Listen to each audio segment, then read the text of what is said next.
Image encyclopedia.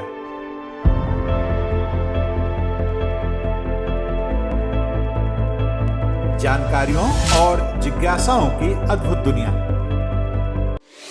Hello दोस्तों, अपने इस चैनल के हर वीडियो में हम आपको किसी एक विषय की विश्वसनीय तथ्यों के सहित पूर्ण जानकारी देंगे। ऐसी जानकारी जिसकी तलाश में स्कूल कॉलेज के छात्रों से लेकर सभी तरह के प्रतियोगी छात्र रहते हैं। हमारी ये वीडियो उन लोगों के लिए भी बहुत उपयोगी साबित होंगे जो जनरल नॉलेज में रुचि रखते हैं और कौन बनेगा करोड़पति जैसे कार्यक्रमों में हिस्सा लेकर सफल होना चाहते हैं। तो दोस्तों, आइए आज का वीडियो शुरू करते हैं। लेकिन उससे पहले आपसे एक अनुरोध कि अगर अब तक आपने हमारे इस चैनल को सब्सक्राइब नहीं किया है तो कृपया कर लें और हाँ, बेल आइकन का बटन दबाना न भूलें, जिससे हर नया वीडियो सबसे पहले आपको मिले। दिलीप कुमार भारतीय सिनेमा के सर्वकालिक महानायक। दिलीप कुमार ने हिंदी सिनेमा को जो कुछ दिया है वह कोई और नहीं दे सका। चाहे सुपरस्टार राजेश खन्ना रहे हों, मिलेनियम स्टार अमिताभ बच्चन हों या फिर बड़े पर्दे के बादशाह कहलाने वाले शाहरुख खान हों।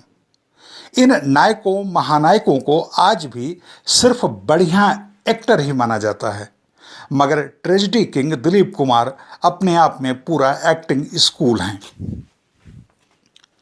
वरिष्ठ पत्रकार शाहिद चौधरी दिलीप कुमार पर लिखे गए अपने एक लेख में एक किस्से का उल्लेख करते हैं, जो कि इस प्रकार है। यह उन दिनों की बात है जब बॉलीवुड के शोमैन राज कपूर फिल्म बॉबी की शूटिंग कर रहे थे। फिल्म के एक दृश्य में ऋषि कपूर को अपने चेहरे पर डिंपल कपाड़िया के लिए अपार प्रेम के भाव लाने थे, लेकिन बार बार रीटेक के बावजूद ऋषि कपूर सीन को राज कपूर के पैमाने के अनुसार पेश नहीं कर पा रहे थे। इस बात से तंग आकर राज कपूर ने आखिर शूटिंग पैकअप कर दिया और ऋषि कपूर को समझाया कि प्रेम दृश्य किस तरह से दिए जाते हैं। इसके लिए उन्हें कुछ दिन तक दिलीप कुमार की फिल्में देखनी चाहिए और उनसे कुछ सीखना चाहिए। इससे अंदाजा लगता है कि न सिर्फ अपने से बाद की पीढ़ी के वह एक्टिंग आदर्श हैं, बल्कि अपने साथ के लोगों के लिए भी वह आदर्श हैं, क्योंकि दिलीप कुमार के 1 या 2 सालों बाद ही राज कपूर और देवानंद भी फिल्मों में आ गए थे। बाद में यह तिकड़ी लोगों को बहुत पसंद आई। 50 और 60 के दशक में इस तिकड़ी का जलवा था। इन तीनों ने अलग अलग तरह से फिल्मों में धूम मचाई, मगर सबसे बड़ी बात इनकी कामयाबी नहीं बल्कि यह थी कि अपने अपने तरीकों से ज़बरदस्त कामयाब होने के बावजूद राज कपूर और देवानंद दोनों दिलीप कुमार की एक्टिंग के मुरीद थे और कहीं न कहीं उन्हें एक्टिंग के लिए आदर्श मानते थे। यही नहीं, अपने इन समकालीनों के साथ साथ बाद में बॉलीवुड को मिले 2 सुपर स्टारों राजेश खन्ना और अमिताभ बच्चन भी दिलीप कुमार को एक संपूर्ण और सर्वश्रेष्ठ अभिनेता मानते हैं। यह अलग बात है कि जब राजेश खन्ना बॉलीवुड में ज़बरदस्त तरीके से छा गए और उनकी छाया में तमाम बड़े बड़े अभिनेताओं की भी फिल्में लगातार पिटने लगीं, तो उनमें दिलीप कुमार भी शामिल थे। उन्होंने लगभग 6 सालों का फिल्मों से इसीलिए एक लंबा विश्राम लिया। इसके बाद नए सिरे से पूरी तैयारी करके अपनी दूसरी पारी एक कैरेक्टर अभिनेता के रूप में शुरू की। इस पारी में भी उन्होंने अपनी अभिनय क्षमता का इंडस्ट्री में हर किसी से लोहा मनवाया। उनकी दूसरी पारी की ये फिल्में हैं विधाता, क्रांति, शक्ति, सौदागर, धर्म अधिकारी और किला। शायद उनकी इसी अद्भुत अभिनय क्षमता के कारण अमिताभ बच्चन कहते हैं, भारत के सिनेमा इतिहास को केवल 2 हिस्सों में ही विभाजित किया जा सकता है। एक दिलीप कुमार से पहले का हिस्सा और दूसरा दिलीप कुमार के बाद का हिस्सा। आज जिसे मेथड एक्टिंग कहते हैं और जिसकी शिक्षा देश विदेश के एक्टिंग स्कूलों में दी जाती है, उसके जनक कोई और नहीं दिलीप कुमार ही हैं। इसी क्रम में उनकी इस मेथड एक्टिंग के लिए गीतकार व पटकथा लेखक जावेद अख्तर ने कहा है, मेथड एक्टिंग तो पहले से ही मौजूद थी, जैसे गुरुत्वाकर्षण हमेशा से था, मगर जिसे आइजैक न्यूटन ने खोजा उसी तरह मेथड एक्टिंग को दिलीप कुमार ने खोजा और संसार के सभी कलाकारों को उसका रास्ता दिखाया। इसी मेथड एक्टिंग की वजह से हर नवोदित कलाकार का मूल्यांकन दिलीप कुमार के पैमाने पर किया जाता है। ऐसी एक्टिंग के स्कूल दिलीप कुमार का जन्म यूसुफ सरवर खान के रूप में मौजूदा पाकिस्तान के खैबर पख्तूनवा प्रांत स्थित शहर पेशावर के मोहल्ला खुदाद में 11 दिसंबर 1922 को हुआ था। उन्हें आज भी बचपन के दिनों में पेशावर में चमड़ी छील देने वाली कड़कड़ाती सर्दी की याद है। उन्हें पेशावर की और भी कई चीज़ों से आज भी रश्क है, जैसे पेशावरी कुलचे, रोगनी रोटी और पेशावरी हलीम। शायद यह बात भी कम लोगों को पता हो कि दिलीप कुमार बेहतरीन पश्तो तो बोल ही लेते हैं, हिंडको भाषा में भी उनकी कमाल की पकड़ है, क्योंकि बचपन में उनके घर में हिंडको भाषा ही बोली जाती थी। हालांकि अब तो कई सालों से वह कुछ भी नहीं बोल रहे, लेकिन फिल्म इंडस्ट्री के तमाम लिखे पढ़े लोग उनकी बेहतरीन उर्दू और अंग्रेजी के हमेशा कायल रहे हैं। यूसुफ खान के पिता सरवर खान फलों के व्यापारी थे और इस कारोबार के चलते वे नियमित रूप से कोलकाता तथा मुंबई जाया करते थे। उनकी मां आयशा बेगम घर में बच्चों की देखभाल करती थीं। यूसुफ खान कुल मिलाकर 12 भाई बहन थे, 6 भाई और 6 बहनें। यूसुफ अपने माता पिता की तीसरी संतान हैं। उनसे बड़े 2 भाई नूर मोहम्मद और अयूब खान थे। शायद यूसुफ खान कभी पेशावर से बाहर नहीं आते और ना ही उनका यूसुफ खान से दिलीप कुमार बनने का सफ़र पूरा होता अगर एक संयोग ना हुआ होता। दरअसल इसे संयोग भी नहीं कहना चाहिए, यह एक दुर्घटना थी।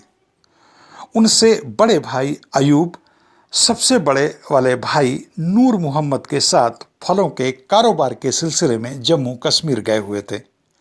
वहाँ घोड़े की सवारी करते समय वह घोड़े से गिर गए और उनकी रीढ़ की हड्डी टूट गई।